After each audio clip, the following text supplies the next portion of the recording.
Marilah kita mendengarkan pembacaan Injil pada hari ini. Tuhan bersamamu dan bersama rohmu. Inilah Injil menurut karangan Santo Yohanes. Dimuliakanlah Tuhan. Jikalau kamu mengasihi aku, kamu akan menuruti segala perintahku. Aku akan minta kepada Bapa, dan Ia akan memberikan kepadamu seorang penolong yang lain, supaya Ia menyertai kamu selama-lamanya, yaitu Roh kebenaran. Dunia tidak dapat menerima Dia, sebab dunia tidak melihat Dia dan tidak mengenal Dia. Tetapi kamu mengenal Dia, sebab Ia menyertai kamu dan akan diam di dalam kamu. Aku tidak akan meninggalkan kamu sebagai yatim piatu. Aku datang kembali kepadamu. Tinggal sesaat lagi dan dunia tidak akan melihat aku lagi, tetapi kamu melihat aku. Sebab aku hidup dan kamu pun akan hidup.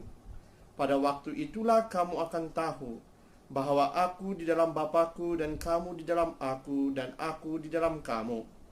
Barang siapa memegang perintahku dan melakukannya, dialah yang mengasihi aku, dan barang siapa mengasihi aku, ia akan dikasihi oleh Bapa-Ku, dan aku pun akan mengasihi dia, dan akan menyatakan diriku kepadanya.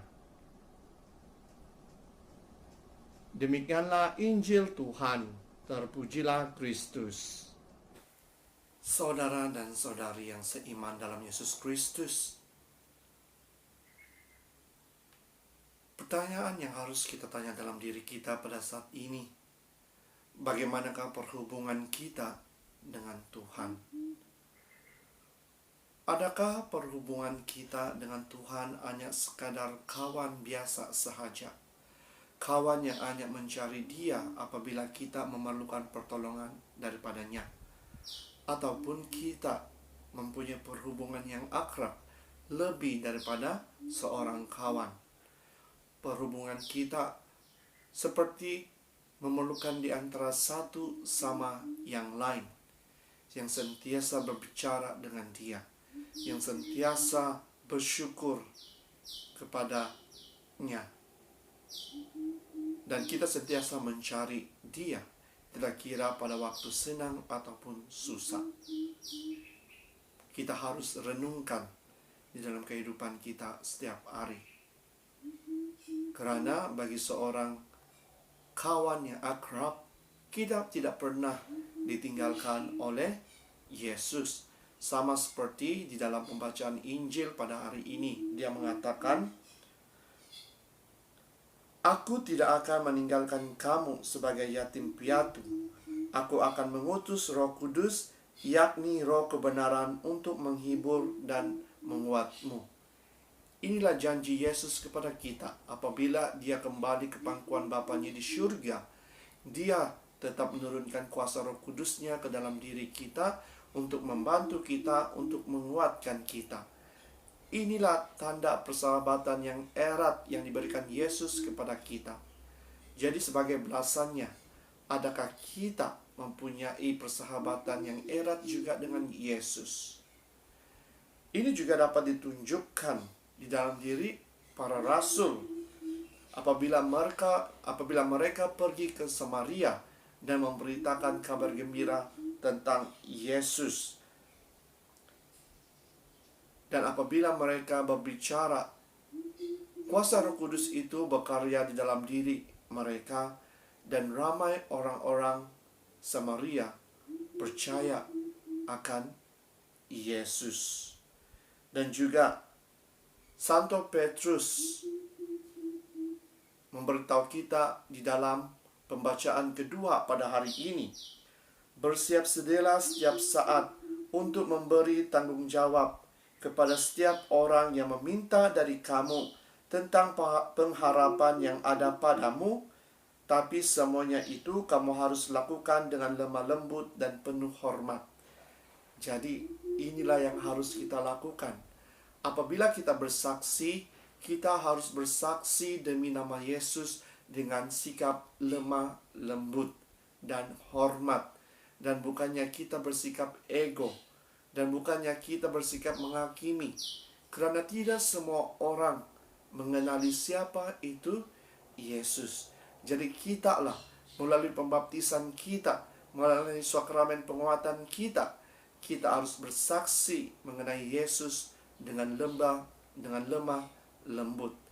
Ada 3 perkara yang dapat kita pelajari di dalam Injil pada hari ini.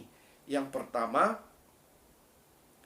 di dalam kehidupan kita pada saat ini yang masih berasa cemas, yang masih berasa takut akan virus corona ini, kita harus percaya bahwa Yesus tidak pernah meninggalkan kita.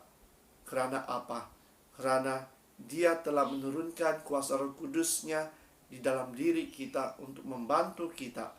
Kuasa Roh Kudus itu tetap bekerja di dalam hati kita, di dalam kehidupan kita. Oleh itu kita harus berdoa dan meminta kepada Tuhan supaya melalui kuasa Roh Kudus itu iman kita tetap dikuatkan, iman kita tetap teguh untuk terus mewartakan kabar gembiranya kepada semua orang. Dan yang kedua, pada saat-saat ini, pada kesempatan inilah kita harus bersaksi demi nama Yesus.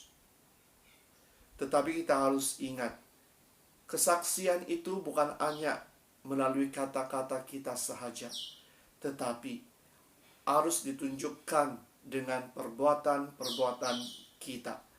Dapatkah kita menunjukkan apa yang kita imani kepada semua orang? Karena itulah yang mereka lihat pada saat ini. Dan yang ketiga, ketika masa kita tiba untuk bersama-sama dengan Yesus, kita akan bukan sahaja bersama-sama dengan Yesus, tetapi kita akan bersama-sama dengan Allah Bapa di surga.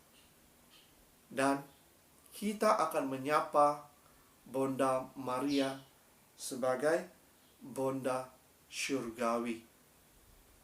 Dan kita tidak akan merasakan seperti ditinggalkan, tetapi sentiasa dikuatkan. Oleh itu saudara dan saudari, marilah kita berani untuk bersaksi demi nama Yesus melalui kuasa Roh Kudus yang ada dalam diri kita. Karena kuasa Roh Kudus itu sentiasa membantu kita dan menunjukkan kita jalan kebenaran. Dalam nama Bapa, Putra, dan Roh Kudus.